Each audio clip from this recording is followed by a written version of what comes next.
E aí, caminhantes, beleza pura? A fábula é uma produção que não foca apenas no público infantil. Todos nós podemos tirar importantes lições desse gênero literário. Nesse encontro, nós vamos apresentar um caminho para que você possa escrever a sua própria fábula. Então, vamos lá! Este vídeo é baseado em estudos realizados pela equipe do Caminhos da Linguagem. As referências utilizadas se encontram na descrição. Saudações, caminhantes! Eu sou Prosa Júnior e você está no Caminhos da Linguagem. A primeira coisa que você tem que ter em mente para escrever uma fábula é que ela é breve. Assim, toda ação tem que ser bem objetiva. O espaço onde acontece a história, por exemplo, é um só. O tempo se localiza no passado, mas geralmente se fixa em momentos. 1, 2, no máximo 3. Isso acontece porque não cabe nesse gênero literário ações paralelas. Desse modo, a fábula funciona como um mini-drama, que apresenta apenas um conflito formado por 3 partes.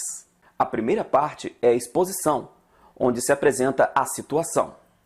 A segunda parte é a complicação, em que vemos um problema.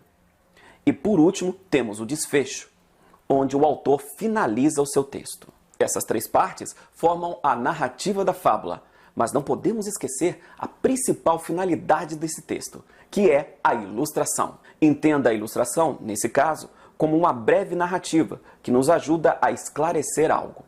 E o primeiro passo para construir a sua ilustração é escolher a moral da sua fábula.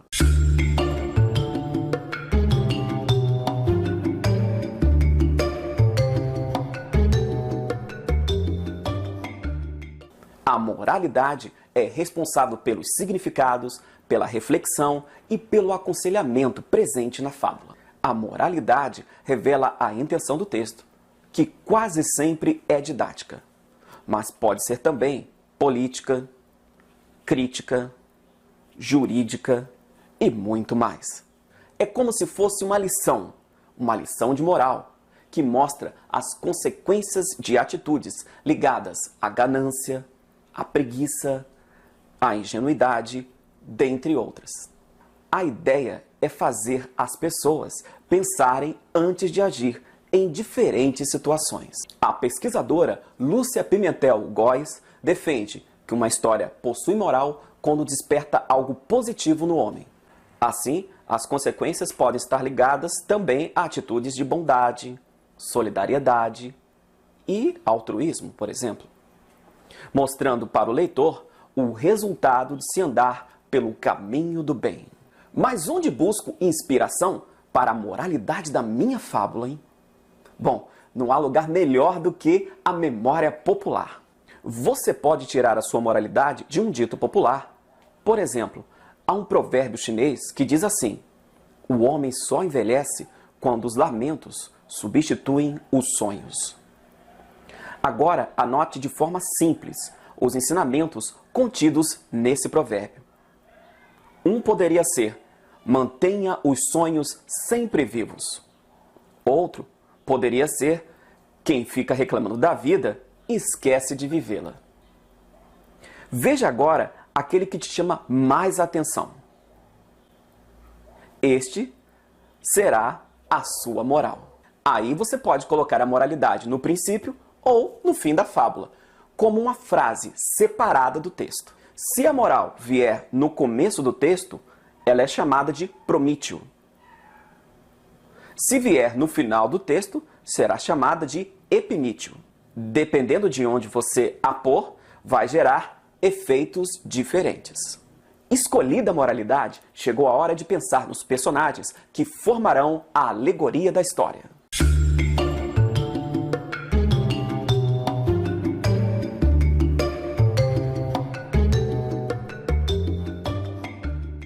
A alegoria é uma figura de linguagem que representa uma coisa para dar ideia de outra parecida. Ela atua de diferentes formas, através de metáforas, analogias, símbolos e imagens. Nós temos vários exemplos de alegoria, como por exemplo, o mito da caverna de Platão e a parábola do filho pródigo, do Evangelho de Lucas. Na fábula, a alegoria é criada através da ação dos personagens. os quais devem ser tipos característicos, para que a alegoria seja reconhecida. Daí a preferência por animais, já que suas características são bem conhecidas, e, desse modo, não há necessidade de uma descrição detalhada deles. O número de personagens também é reduzido. Normalmente, são 2. Eles representam um contraste, um em relação ao outro. Assim, temos exemplos como o lobo e o cordeiro, o ratinho e o leão e tantos outros. O interessante é que um mesmo personagem pode representar diferentes atitudes humanas. Então, em O Lobo e o Cordeiro, o lobo representa, dentre outras coisas, a maldade. Já em O Lobo e o Cão, o lobo representa a liberdade. Então depende muito da combinação entre os personagens. Para escolher seus personagens, pense em um animal que represente bem uma atitude que você quer destacar. Vamos então lembrar de uma daquelas moralidades que retiramos do provérbio chinês. Se a minha moral for mantenha os sonhos vivos, que atitude posso destacar para manter esses sonhos vivos, hein, gente? Bom, eu posso pensar em persistência ou resistência. Afinal de contas, para manter um sonho vivo, precisa persistir e resistir às dificuldades e tristezas da vida. Nesse caso, devo pensar qual animal representa bem a persistência e a resistência. Temos alguns, como por exemplo, o cão, que é fiel ao seu dono em todas as dificuldades da vida. A tartaruga, que vive muito e possui o seu casco protetor. O cavalo, forte, resistente. E posso pensar também no camelo, que fica vários dias sem beber água. Depois de selecionar o seu personagem, pense em outro, que simbolize o contrário da atitude que você quer destacar, ou que represente um obstáculo que seu personagem precisa superar. Seguindo o nosso exemplo, poderíamos pensar em algo que nos faça lembrar de desistência. No caso, se escolhêssemos o camelo, poderíamos pensar no sol como segundo personagem, que tentaria fazê-lo desistir, por exemplo, de cruzar um deserto. Esse deserto, por sua vez, poderia representar o caminho cheio de obstáculos. Bom, agora que preparamos os nossos ingredientes, chegou a hora de montar a nossa fábula e faremos isso com o uso de um esquema narrativo.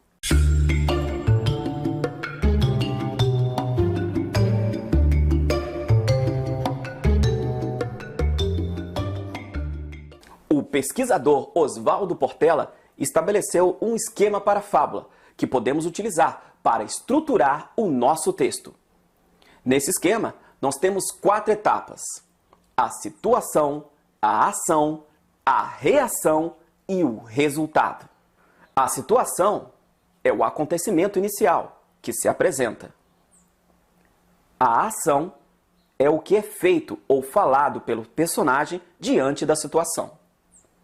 A reação vem em resposta à ação.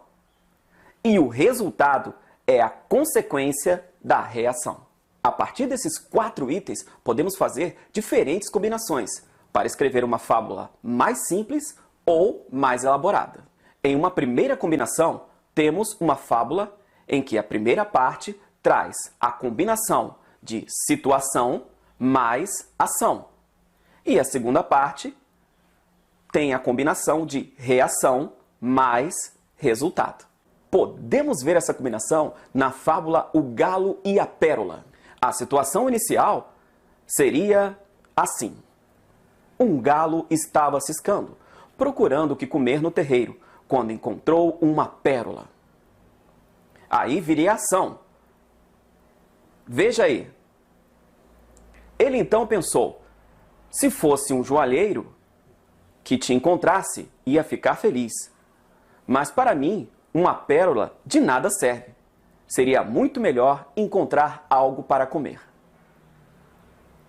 Agora virá a reação e o resultado juntos. A reação e o resultado. Deixou a pérola onde estava e se foi para procurar alguma coisa que lhe servisse de alimento. Então, você pode seguir esse esquema para escrever a sua fábula. Mas se quiser produzir um texto mais sofisticado, é bom dar uma atenção bem especial para a linguagem.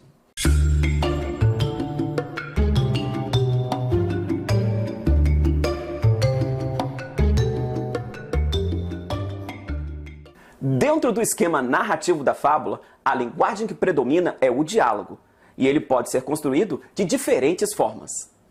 Há, por exemplo, o diálogo direto, em que os personagens conversam entre si, como na fábula O Galo e a Raposa. O diálogo indireto, em que o fabulista narra o que as personagens falam, sem deixar que falem direto um com o outro. Um exemplo é no trecho da fábula A Rã e o Touro. Veja aí. Perguntou às companheiras do riacho se estava do tamanho do touro. Elas responderam que não. Temos ainda o diálogo interior, que é aquele que se passa na mente do personagem, mostrando suas dúvidas e angústias, como na fábula A Raposa e as Uvas, na qual, depois de tentar pegar as uvas, a raposa vai embora dizendo: "Eu nem estava ligando para essas uvas. Elas estão verdes mesmo." Esses tipos podem ser aplicados para a fábula mais simples até a mais elaborada. Você então vai escolher aquele que mais se ajusta à sua produção. Com a ideia do diálogo em mente, podemos pensar em um texto mais delineado, formado pela situação-ação, reação e ação e reação-resultado. Podemos ver esse esquema na fábula do Lobo e o Cão. Nessa fábula, a situação inicial seria: um lobo e um cão se encontram num caminho. A ação então seria: disse o lobo: "Companheiro, você está com um ótimo aspecto, gordo e pelo lustroso. Estou até com inveja." A reação então seria a resposta do cão. "Ora, faça como eu", respondeu o cão. "Arranje um bom amo. Eu tenho comida na hora certa, sou bem tratado. Minha única obrigação é latir à noite quando aparecem ladrões. Venha comigo e você terá o mesmo tratamento." Agora virá uma ação, que é o lobo conversando com o cão. O lobo achou ótima a ideia e se puseram a caminho. Mas de repente o lobo reparou numa coisa. "O que é isso no seu pescoço, hein, amigo?" "Parece um pouco esfolado", observou ele. Agora virá outra reação, em que o cão responde para o lobo. "Bem", disse o cão, "isso é da coleira, sabe? Durante o dia, meu amo me prende com uma coleira, que é para eu não assustar as pessoas que vêm visitá-lo." Agora virá o resultado, que é a reflexão do lobo a partir da fala do cão. O lobo se despediu do amigo ali mesmo. "Vamos esquecer isso", disse ele. "Prefiro minha liberdade à sua fartura." Esse esquema permite que você explore outras situações, porém é importante se manter nas características da fábula, para não acabar caindo em outro gênero.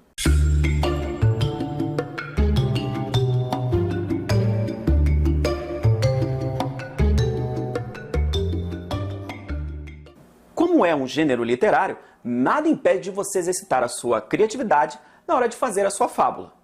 Mas se a intenção for fazer uma fábula na maneira clássica, alguns limites devem ser observados. Um primeiro limite se refere ao comprimento.